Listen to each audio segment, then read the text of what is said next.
Hello friends, welcome to my channel పరీక్షిత్.net.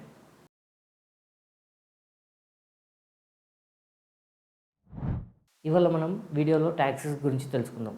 అసలు మనం గవర్నమెంట్కి ట్యాక్సెస్ ఎందుకు కడతాం, కట్టడం వల్ల మనకు ఉపయోగాలు ఏంటి, బెనిఫిట్స్ ఏంటి, మనకి ఇండియాలో ట్యాక్స్ ఎలా మిస్యూజ్ అవుతుంది, ఇండియాలో మనకి ఎక్కువగా ట్యాక్స్ కట్టేది ఎవరు, మనం నెలలో గవర్నమెంట్ కోసం ఎన్ని రోజులు పనిచేస్తాం అని ఈ వీడియోలో తెలుసుకుందాం. Let's get started. అసలు మనం గవర్నమెంట్కి ట్యాక్స్ ఎందుకు కట్టాలి, ఇది తెలుసుకోవాలంటే ఒక చిన్న ఎగ్జాంపుల్తో స్టార్ట్ చేద్దాం. ఫర్ ఎగ్జాంపుల్, మనకు అందరికీ అపార్ట్మెంట్ కల్చర్ ఎలా ఉంటుందో తెలుసు. అపార్ట్మెంట్లో ఒక ప్రెసిడెంట్ ఉంటాడు. తను బిల్డింగ్ కావాల్సిన అన్ని అవసరాలు అండ్ ఏమన్నా రిపేర్స్ అవన్నీ ఉంటే చేస్తూ వస్తాడు. అతనికి మనం నెల నెల మెయింటెనెన్స్ అనేది దగ్గర కలెక్ట్ చేసి పెడుతుంటే అతను మనకి టైంకి మన పనులన్నీ చేసేలా చూస్తాడు. ఇదే ఎగ్జాంపుల్లో మీరు అపార్ట్మెంట్ ప్లేస్లో ఇండియన్ పెట్టండి అండ్ అపార్ట్మెంట్ ప్రెసిడెంట్ ప్లేస్లో గవర్నమెంట్ పెట్టినట్టయితే మీకు క్లియర్గా అర్థమైపోతుంటుంది. మనకి ట్యాక్స్ రూపంలో వాళ్ళకి డబ్బులు అనేది చెల్లిస్తే వాళ్ళు మనకు కావాల్సిన అవసరాలు టైంకి తీరుస్తారు. ఫర్ ఎగ్జాంపుల్ రోడ్స్, ఇంకా రైల్వే, పబ్లిక్ ట్రాన్స్పోర్ట్, ఇంకా మిలిటరీ, పోలీస్, ఇవన్నీ వాళ్ళు మన అవసరాలకి, మన రక్షణ కోసం అని డబ్బులు అనేది ఖర్చు పెడుతుంటారు. ఇందాక అపార్ట్మెంట్ ఎగ్జాంపుల్లో మనం అందరి దగ్గర సేమ్ అమౌంట్ అనేది కలెక్ట్ చేస్తాం, మెయింటెనెన్స్ అనేది.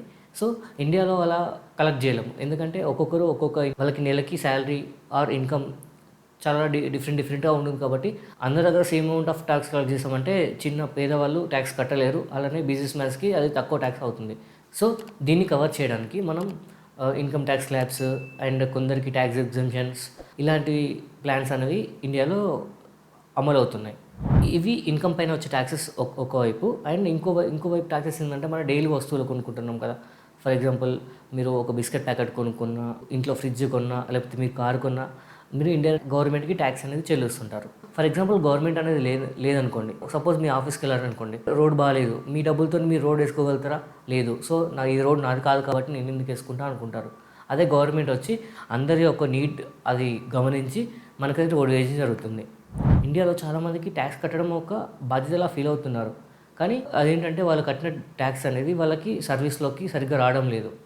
సో అందుకే ఇండియాలో ట్యాక్స్ కట్టడానికి నిరాకరిస్తున్నారు, లేకపోతే ట్యాక్స్ ఎగ్జామ్షన్స్కి ఎక్కువ వెళ్తున్నారు. ఇండియాలో చాలా ట్యాక్స్ అమౌంట్ అనేది పొలిటీషియన్స్ బ్లాక్ మనీలా కన్వర్ట్ చేసుకొని తీసుకెళ్తున్నారు. వాళ్ళకి తెలిసిన కాంట్రాక్టర్స్కి రోడ్స్ అండ్ బిల్డింగ్స్ కాంట్రాక్ట్ ఇచ్చుకొని బ్లాక్ మనీ రూపంలో వాళ్ళు ట్యాక్స్ అనేది దుర్వినియోగం చేస్తున్నారు.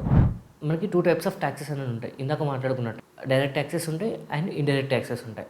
డైరెక్ట్ ట్యాక్సెస్ ఏంటంటే, ఫర్ ఎగ్జాంపుల్, ఒక సాలరీడ్ పర్సన్ తనకి శాలరీ వస్తుంటే ఆ శాలరీ నుంచి కొంత అమౌంట్ అనేది గవర్నమెంట్కి ట్యాక్స్ రూపంలో చెల్లిస్తాడు. సో దీన్ని డైరెక్ట్ ట్యాక్స్ అంటాం. ఓన్లీ శాలరీడ్ పర్సన్ కాకుండా, ఫర్ ఎగ్జాంపుల్, ఒక బిజినెస్ మ్యాన్ ఉన్నాడు, తన కంపెనీలో ప్రాఫిట్స్ వస్తున్నాయి, ఆ ప్రాఫిట్స్ నుంచి కొంత అమౌంట్ అనేది గవర్నమెంట్కి ట్యాక్స్లా కడుతుంటాడు. సో దీన్ని కూడా మనం డైరెక్ట్ ట్యాక్స్ కింద క్యాలిక్యులేట్ చేస్తాం. దీనిలో సెకండ్ వచ్చేసి ఇండైరెక్ట్ ట్యాక్స్. ఇండైరెక్ట్ ట్యాక్స్ ఏంటంటే, మన డైలీ స్పెండ్స్ పైన, మీరు షాప్కి వెళ్ళి ఏదైనా వస్తువు తీసుకున్నా, మీరు ఏమైనా కార్ కొనుక్కున్నా ఆర్ ఇల్లు కొనుక్కున్నా, లేకపోతే ల్యాండ్ కొనుక్కున్నా, యావరేజ్గా 12% ఆఫ్ ద ఇన్కమ్ ట్యాక్స్ రూపంలో గవర్నమెంట్కి కడుతున్నాం. సో దీన్ని మనం ఇండైరెక్ట్ ట్యాక్స్ అంటాం. ఇండైరెక్ట్ ట్యాక్స్ అనేది ఎవ్రీ పర్సన్ ఈ ఇండియాలో కట్టాల్సిందే. ఎంత సంపాదించినా కొంత అమౌంట్ అయితే ఖర్చు పెడతాం.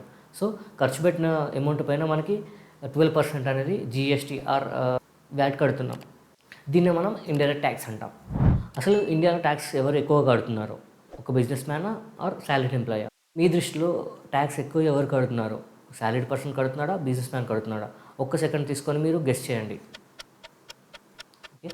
మీరైతే బిజినెస్ మ్యాన్ అనుకున్నారు అనుకోండి, మీరైతే తప్పుగా గెస్ చేశారు. ఎవరైతే సాలరీడ్ పర్సన్స్ అనుకున్నారో వాళ్ళు కరెక్ట్గా గెస్ చేశారు.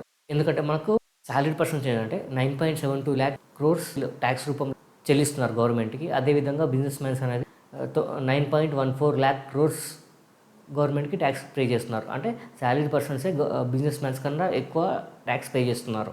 నేను వీడియోలో మొదట్లో చెప్పినట్టే మనం గవర్నమెంట్కి 3 days వర్క్ చేస్తున్నామని చెప్పాము. అసలు గవర్నమెంట్కి 3 days ఎలా పనిచేస్తున్నాం అనేది క్లియర్గా చెప్తాను అండి. ఫర్ ఎగ్జాంపుల్, ఒక పర్సన్ ఉన్నాడు, తను నెలకి 30,000 రూపాయలు సంపాదిస్తున్నాడు అనుకుందాం. అంటే సంవత్సరానికి 3,60,000 సంపాదిస్తున్నాడు అనుకుందాం యావరేజ్. తను నెలలో 5,000 సేవింగ్స్ పెట్టుకొని మిగతా 25,000 ఏదో ఒక ఖర్చులకి, ఇంట్లో అవసరాలకి ఖర్చు పెడుతున్నాడు అనుకుందాం. సో ఈ 25,000 పైన మనకి 12% జిఎస్టీ అనేది యావరేజ్గా తీసుకున్నట్లయితే అతనికి ఆల్మోస్ట్ 3,000 రూపాయలు గవర్నమెంట్కి పే చేస్తున్నాడు. సో మీరు ఆలోచించినట్టయితే మీరు నెలలో 3 రోజులు అనేది గవర్నమెంట్కి పనిచేస్తున్నాడు, మిగతా 20 రోజులు అనేది మీ ఫ్యామిలీ కోసం పనిచేస్తున్నారు. సో ఈ వీడియో వల్ల మీకు ట్యాక్స్ అంటే ఏంటి అని ఐడియా వచ్చిందని అనుకుంటున్నాను. మన నెక్స్ట్ వీడియోలో సాలరీడ్ పర్సన్స్ ఇన్కమ్ ట్యాక్స్ ఎలా క్యాలిక్యులేట్ చేసుకోవాలి అండ్ వాళ్ళు గవర్నమెంట్ కోసం ఎన్ని రోజులు పనిచేస్తున్నారు, వాళ్ళ ఫ్యామిలీ కోసం ఎన్ని రోజులు పనిచేస్తున్నారని తెలుసుకుందాం. మీకు ఈ వీడియో నచ్చిందని అనుకుంటున్నాను. నచ్చితే లైక్ చేయండి, తప్పకుండా కింద కామెంట్ చేయండి, అలానే మా ఛానల్ని సబ్స్క్రైబ్ చేసుకోండి. Thanks for watching.